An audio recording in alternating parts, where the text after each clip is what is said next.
What's up, everybody? We have got UFC Fight Night Mexico this weekend, and this is a banger of a card. I'm really excited for. Whenever the UFC is out of the Apex these days, it is almost guaranteed to be an awesome card, and that's what we have on paper this week. 2 5-round fights, the main event between Brandon Royval and Brandon Moreno, which is a rematch. That's our main event. And then the co-main event, we have Yair Rodriguez against Brian Ortega, another rematch. And actually, both of these fights kind of marred by arm injuries the first time we saw these fighters take each other on. So we'll be talking about that in a second. If you guys could do me a favor first, do me a favor, like the video, subscribe to the YouTube channel. If you have any questions or comments for myself, let me know below in the comment section. If you want to sign up for our MMA package at Stokastic.com, you get access to our contest generator and our Sims tool, which will be very profitable this year in MMA. I have had all but 2 cards that I finished top 2 in the $3 150 max GPP over on DraftKings. Wouldn't have been able to do it without our Sims tool, which I'm going to be showing on screen as we break everything down. Then also, if you sign up for a Stokastic MMA badge, you get access to our Discord channel, and I'm always in there sweating out the MMA slate and also answering questions leading up to the card. But let's get into it today, starting with the main event. Brandon Moreno taking on Brandon Royval, and right off the bat, we are actually going to be talking about the fighter that I have the most exposure to on the card, and that is going to be Brandon Moreno in the main event. He is in about 70% of my lineups, which is a number that at first glance I don't really feel all that great about, only because that's the amount of exposure I had to Alexander Volkanovski last week, and I was having a great slate up until Ilia Topuria finished Volkanovski, so I was on the wrong side of the main event last week, but this week, hoping to be on the right side with Brandon Moreno. And this is a fight that we've already seen happen. And like I mentioned, both the main event and the co-main event kind of rematching for odd reasons, because in both those fights, there were fights that ended in the first round because of arm injuries. When Brandon Moreno fought against Brandon Royval, what ended up happening was Brandon Royval ended up injuring his shoulder. It was a reoccurring shoulder injury for him. I'll pull up the stats for it here. And what ended up happening was Brandon Moreno had landed a couple of takedowns. Here it is. So Brandon Moreno landed a couple of takedowns in the first round. He was largely controlling the action. And then right at the end of the first round, it looked like Brandon Royval dislocated his shoulder. He starts screaming out in pain. Brandon Moreno lands some ground and pound. Referee steps in and stops the fight there. But if you look at the overall stats from the fight, I've seen people say the fight was a fluke and that Brandon Royval lost because of the injury, which, technically true. He lost because of the injury. But before the injury occurred, we saw Brandon Moreno outlanded Brandon Royval 53-24 on total strikes. Brandon Moreno also landed 2 takedowns, and he had 3 minutes of control time in the first round of that fight. So it was largely dominated by Brandon Moreno, and Royval's a really fun fighter. The problem with him, though, is all offense and no defense, and he's not really a great minutes winner. Despite all of the output he puts out there, he's generally dependent on finishes to win his fights, and if he doesn't get those early finishes, he typically ends up losing, and Brandon Moreno is not somebody who we've ever seen get finished in the UFC, so I don't expect it to happen now. Brandon Moreno, sure, he has racked up some mileage, but he's still only 32 years old. That's not massively old at the bantamweight division. So Brandon Moreno, I'm going to pick him to win by a late finish in this fight, and as we saw before, he's my most rostered fighter on the entire card right now. Brandon Royval, Brandon Moreno, whoever wins this fight, I expect to score extremely well. So I'm going to be all in on this fight. My current exposures, like I said, way more geared towards the Moreno side, but I have 70.7% of Moreno and then 29.3% Royval on the other side. So lots of exposure to me in the main event, and same in the co-main event, where I currently have as my second most rostered fighter on the card, Yair Rodriguez, and then Brian Ortega, also in 37% of my life. So another fight that I'm all in on, but leaning more towards the Yair Rodriguez side. And a lot of it just has to do with, I don't know what to expect from Brian Ortega. He's very talented. And the last time we saw Ortega coming off a long layoff, he had arguably the best performance of his career against the Korean Zombie. And now a lot of you might be thinking of the Zombie as a fairly washed fighter, which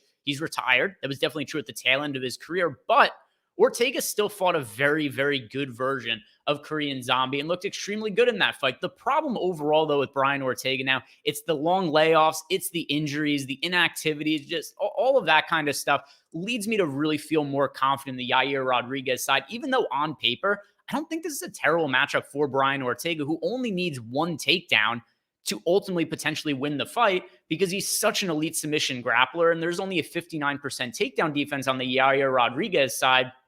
If you look at Rodriguez's recent fights, taken down 7 times by Volk. He was taken down by Josh Emmett. Brian Ortega did take him down before. Brian Ortega, talking about his arm injury, same deal. Hurts his shoulder, fight isn't able to continue past the first round. The difference between the Rodriguez-Ortega fight and the Moreno-Royval fight, the Ortega-Rodriguez fight was much more competitive prior to the injury than the Moreno-Royval fight was. But still, we saw Ortega land a takedown, was able to get some control time, then ends up hurting his arm, isn't able to continue the fight. But anyway, he did land a takedown on Yair Rodriguez prior to hurting his arm. Max Holloway landed 3 takedowns on Yair Rodriguez. Jeremy Stevens landed 3 takedowns. So if Brian Ortega is able to get a takedown, I definitely think that he's live to win the fight. Like I said, it's just hard to trust him. He hasn't fought in nearly 2 years since we saw him fight against Yair Rodriguez last. He had the shoulder surgery that he had to undergo. So I don't know what version of Brian Ortega we're going to get. That's what gives me a little bit more confidence in the Yair Rodriguez side, who is going to have a massive advantage on the feet. But either way, 5-round fight. It is a striker versus grappler matchup, which almost always score well on DraftKings. So it is another fight that I'm all in on. Another fight, lots of exposure to, just to bring it back up. 62.7% of my lineups have Yair Rodriguez, 37.3% of Brian Ortega, which means I am overweight to both sides of the fight. We've got Ortega projected for 27.5% ownership. Yair Rodriguez projected for 40% ownership in our projections. Let's go ahead and look at the next fights. And I mean, look, the first 2 fights I'm all in on the 2 5-round fights, which is going to mean that I don't have quite as much exposure to some of the other fights to talk about as I might on some other cards. But Daniel Zellhuber taking on Francisco Prado. And Prado's fairly dangerous in the first round and a half of fights. He doesn't have a massive amount of experience. He's very, very young and green is Prado. His UFC debut came against Jamie Malarkey, and it was a fight that he ended up losing. It was a fight that was expected to be action-packed, but ended up being a little bit ho-hum past the first round. Jamie Malarkey was able to land a few takedowns, and then we saw a follow-up by Francisco Prado against Otman Zaitar, and he was able to knock him out with a lot of output in the first round. 38 significant strikes landed by Prado in that fight before he ended up getting the finish. As far as Daniel Zellhuber goes, he was somebody I was really high on coming into the UFC, and then his UFC debut, absolute stinker against Trey Ogden. So Daniel Zellhuber looked really good on the Contender Series, which happens a lot. How frequently do we see fighters look really good on the Contender Series, make their UFC debuts as big favorites, and kind of shit the bed? That's what happened in this fight. Zellhuber only lands 52 significant strikes against Trey Ogden. Not a lot of output. Not a lot happened in that fight. He ends up losing a decision. And then I'm kind of off of Daniel Zellhuber, but he bounced back with a couple of really good performances against Lando Venata as well as Christos Giagos. And now I feel more so that we're getting the version of Daniel Zellhuber who did look like a good prospect on the Contender Series. The problem with Zellhuber as a pay-up option on this slate, and he's currently in, I think it was about 20% of my lineups. Where's Zellhuber? I have him in, 22% of my lineups.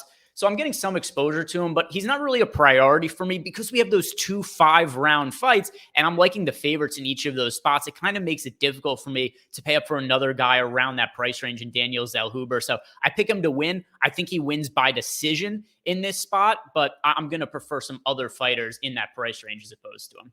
Next fight, Raul Rosas Jr. against Ricky Turcios. And if I'm going to pay up for one guy in the 9K range and maybe go a little bit more expensive than the 5-round fights in Yair Rodriguez and Brandon Moreno, I think Raul Rosas Jr. is the best guy to look at. The reason is the matchup that he has against Ricky Turcios, who so far in the UFC has only been showing a 45% takedown defense, and we know that is what Rosas does. He lands 3.57 takedowns per 15 minutes. He's a very strong grappler. He is able to hold a lot of control time. We've seen in some of his fights.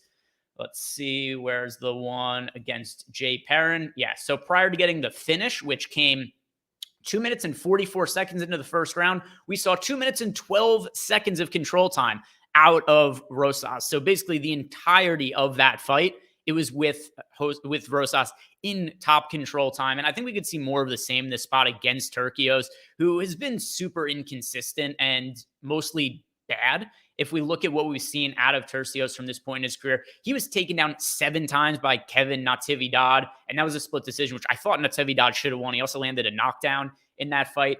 And then we saw Ricky Turcios look terrible against Amin Zahabi, a fight where he just kind of stood about 8 feet away from him, shadow box, didn't really land anything, and then Zahabi just kind of won because he did something whereas Tercios did next to nothing. So I really think that if Rosas comes in with his normal game plan of just forward pressure, looking to land takedowns, I think he should get them pretty easily, get himself a bunch of top control time, and likely in that scenario probably scores relatively well on DraftKings. So overall, my favorite pay up option above that 9K range, it is going to be Paulo Rosas Jr., who I'm picking to win by submission. He's going to have a lot of good submission opportunities, considering how good of a grappler he is, and then also the poor takedown defense of Ricky Tercios.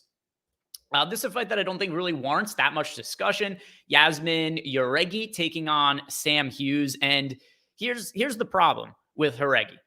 She is a very good fighter overall, in my opinion. She is able to, we haven't seen her land takedowns, but I've seen her do it outside of the UFC, and also her takedown defense is held up. 100% takedown defense. She lands 6.26 significant strikes per minute, only absorbs 4.87. The problem, though, is she's so expensive. She's the biggest favorite on the card, hence making her the most expensive fighter on DraftKings. And there's just other spots I want to prioritize on this card. I very, very strongly favor Jauregui to win. I don't really give Hughes much of a chance. She's not somebody I'm interested in punting with in DFS. But the problem here is just the price point on Jauregui has her in, only 4.7% of my lineups. I did end up with Sam Hughes in a few of my lineups using the Sims here, but that's something where if I'm making a manual adjustment, which I always do make prior to lock, I'm just going to take her out of my player pool entirely to get to none of her. She's just not somebody who I think is really worth rostering on this card when I don't give her a realistic chance to win. And then as far as Jauregui goes, she's just too expensive for me with limited upside. So I'm going to be looking elsewhere if I'm going to spend up on this slate. Moving on, we have Manuel Torres against Chris Duncan. This fight is nearly minus 1,000 to finish inside the distance. It is a very, very strong fight to target. Most of the field looks like they're going to be on Manuel Torres. If I go ahead here and sort by our projected ownership, Torres is projected for 45.5% ownership. The only fighter we have projected for more ownership right now is Brandon Moreno. But when it comes to Manuel Torres, you can see why people are getting there because he is just a hellacious finisher. He had a crazy elbow finish against Nicholas Mota in his last fight. And let's see, how long did that fight even last? That fight lasted 1 minute and 50 seconds. We've now seen 3 knockouts from Manuel Torres in the octagon. Contender Series fight, knockout in 2 minutes and 10 seconds. UFC debut against an aging Frank Camacho. This is the best win of Torres' career on paper against Frank Camacho. Used to be a really well-rounded, respected UFC vet, but this was an older version of him. Still, Manuel Torres knocks him out in 3.5 minutes. And then the fight against Nicholas Mota, where Manuel Torres was able to land a knockout in less than 2 minutes in that fight. And that's what Torres does. He brings a lot of pressure. He hits extremely hard, and he's very live to win the fight in that kind of fashion against Chris Duncan. Here's the deal, though. If there is not an early finish by Manuel Torres, and if Chris Duncan's potentially able to land takedowns, I think Chris Duncan probably either wins by decision or maybe Manuel Torres starts to get tired since he's not used to fighting extended fights. And then we could see Chris Duncan finish Torres in potentially the second or third round. And on top of that, Chris Duncan, who used to be a fighter who was just kind of going out and looking to brawl with guys. I mean, we saw in his Contender Series fight, for instance, against Charlie Campbell. I know that Charlie Campbell wasn't credited with a knockdown in this fight, but he hurt Chris Duncan bad early in that fight. And these guys just stood and traded for 1.5 minutes or so until Charlie Campbell wilted and ended up getting knocked out in that spot. But because of some of the durability issues we've seen from Chris Duncan, a couple of things here. Number one, he's very live to get knocked out by Manuel Torres, but also we've seen it with a little bit more of a safe game plan in some of his recent fights. He's looked to wrestle, look for control time, landed 5 takedowns against Omar Morales, landed 2 takedowns against Yanal Ashmouz. And I do think that is the most sensible game plan for Chris Duncan. So whoever wins this fight, whether it's Manuel Torres early or if it's Chris Duncan in the second or third round, potentially a decision, I don't think that's the most likely outcome. I think this is a fight that is very close. The winner should score extremely well. And this is why I like the Duncan side of the fight. And right now I have Chris Duncan in 32.7% of my lineups, Manuel Torres in 42%. But that does have me overweight to Chris Duncan, slightly underweight to Manuel Torres. I actually wouldn't mind manipulating my ownership a little bit to up my exposure to Chris Duncan just for leverage purposes, because this is a fight that I view as being a coin flip type fight where the winner is going to score extremely well. So I would prefer to get on to the Chris Duncan side a little bit more just because he has about half the projected ownership of Manuel Torres. I think it's one of the more reasonable spots to get yourself some leverage for this UFC Mexico card. Next fight here, we've got Christian Quinones against Raoni Barcelos. And I used to be very, very high on Barcelos. After his fight against Khalid Taha Where was that? Yeah. So this was way back in 2020. So we're talking about 4 years ago. He fought Taha, and Barcelos looked really good in that fight. And he was an older bantamweight, and I was really hoping that the UFC would try to get him some tougher opponents that we could maybe see him get into the title picture. And I really think prime Barcelos could have been a title contender in the bantamweight division. The problem now, though, is he's right around 37 years old, and he's definitely starting to look like he's slowing down, which happens when you're at an elevated age in the bantamweight division. And his durability is starting to go too. He didn't get finished by Collar Phillips, but he did get knocked down. He got brutally KO'd by Umar Nurmagomedov in the first round of their matchup. And while there is no shame in getting finished by Umar Nurmagomedov, he's arguably the best overall fighter in the bantamweight division, even though he isn't the champion. The problem is you just start to get concerned about the durability of Barcelos, who is also just totally melted by pressure by Victor Henry in their fight. Henry landed 181 significant strikes. That was a very bad look for Barcelos.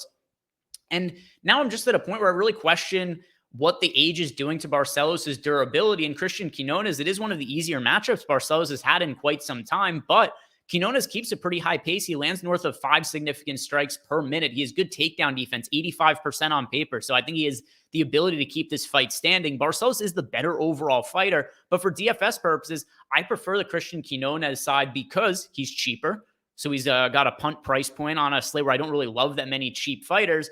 And I do think there's potential that Barcelos just kind of past it isn't the fighter he once was. So durability, a big concern for me when it comes to Barcelos, and some that in hindsight, I kind of wish I would have waited a little bit more in the Volkanovski fight. I wish I would have been a little bit tighter exposure and maybe gone 50-50 on the main event last week as opposed to being 70-30 in favor of Volkanovski, because Volkanovski won the first round. He won most of the second round, but then he got knocked out in the second. I wouldn't be surprised if something similar happens to Barcelos this week. So close fight. I'm going to pick Quinones to win. I do think he ends up finishing Barcelos, and probably the end of the UFC run potentially for Raoni Barcelos if he gets finished once again. So pretty interesting tournament play, in my opinion, in Christian Quinones. Jesus Aguilar taking on Metush Mendonça. And when it comes to Mendonça, he was somebody who was really rated highly coming off the Contender Series, which, surprise, surprise, happens all the time. Looked great in his Contender Series win, got a finish. Let's see, what was it? Yeah, inside of a minute, 48 seconds, also landed 2 knockdowns. So then they give him just a ridiculously difficult UFC debut against Javid Basharat, who was really able to control him for most of the fight. 3 takedowns. How much control time did he have in that? Yeah, 5 minutes. So about 5.5 minutes of control time for Basharat in that fight. And if you look at Jesus Aguilar, who is coming off his first ever career KO against Shannon Ross, he's not somebody who's really known as a strikeout. He's known as a wrestler, not even known as a grappler, just a wrestler who's able to hold top control time. If you look at Jesus Aguilar, yes, so his last fight, no takedowns landed. It's because he ended up knocking out Shannon Ross with the first punch pretty much that he threw of the entire fight. Fight before that, we saw Jesus Aguilar go against Tetsuro Taira, which is just a brutally difficult matchup. And then we did see him implement his wrestling game a little bit more on the Contender Series, where he landed 3 takedowns. So I do think that Mendonça is the overall better fighter in this matchup, but considering where he's priced and where Aguilar's priced, and the fact that if Aguilar wins, I do expect it to come with wrestling and him holding some top control time, I lean more towards the Aguilar side. Not a fight I have a mass amount of interest in. Let's see, what's my current exposures? Yeah, I have Aguilar right now in 24% of lineups. I've got Mendonça in 14.7% of lineups.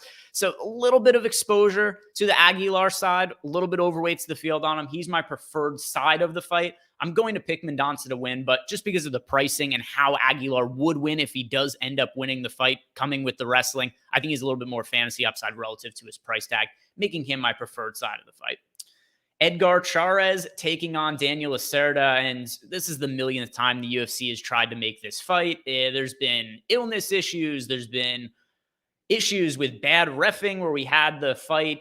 It was, here in September. So the Grasso-Shevchenko card.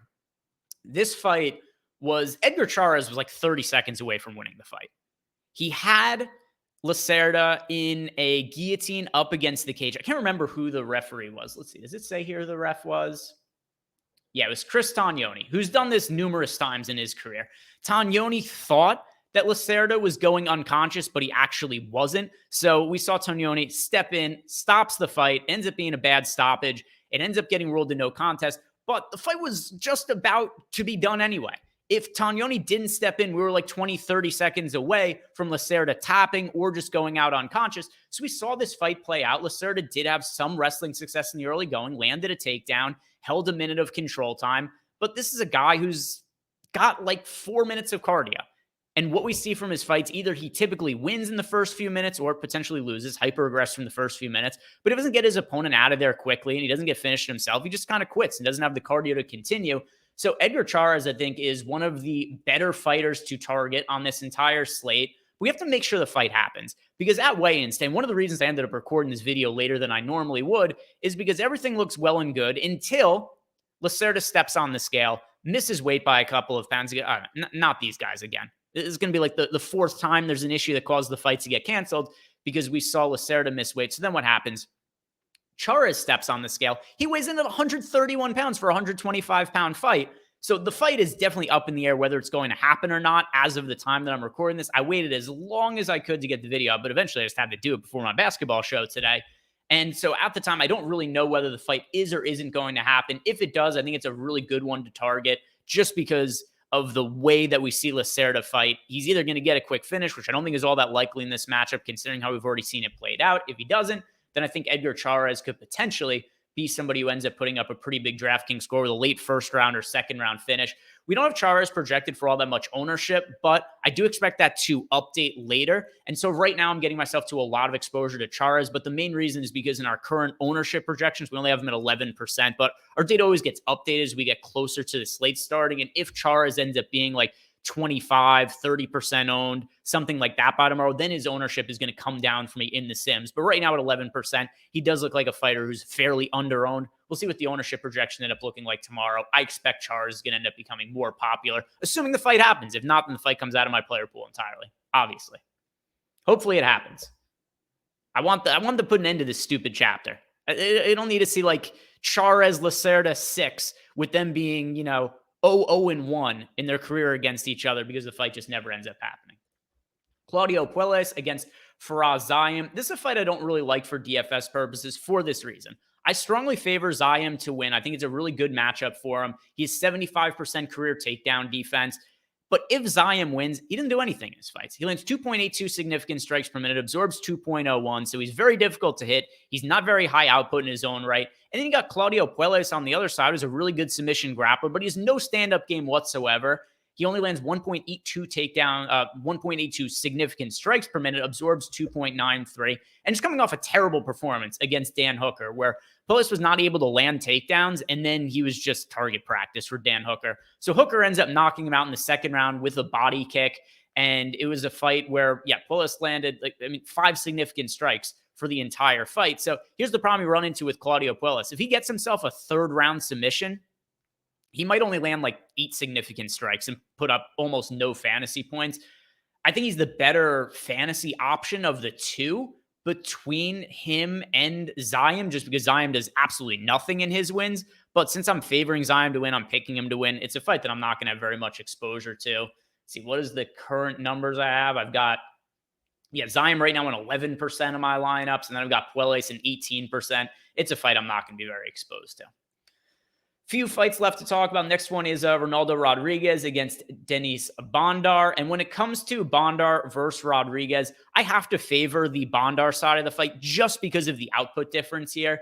Rodriguez is a fighter who's only landing 1.27 significant strikes per minute. Bondar lands 4.89, and that's just problematic. If you're a fighter who is that low of output like Rodriguez does, it's just hard to win very many minutes. We saw his, not his UFC debut, but fought on the Contender Series against Jerome Rivera, who's also a fighter I don't really hold in all that high of regard. And Rivera loses a decision because he didn't do anything. He landed 2 takedowns, 19 significant strikes. And that's going to be a problem with Rodriguez fighting at the UFC level. I don't think he has enough output to be a minutes winner. And then as far as Bondar goes, he's not somebody I rate all that highly, but I have to pick him to win just based on the output here. It's an okay fight to target because of where it's priced on DraftKings in the mid-range.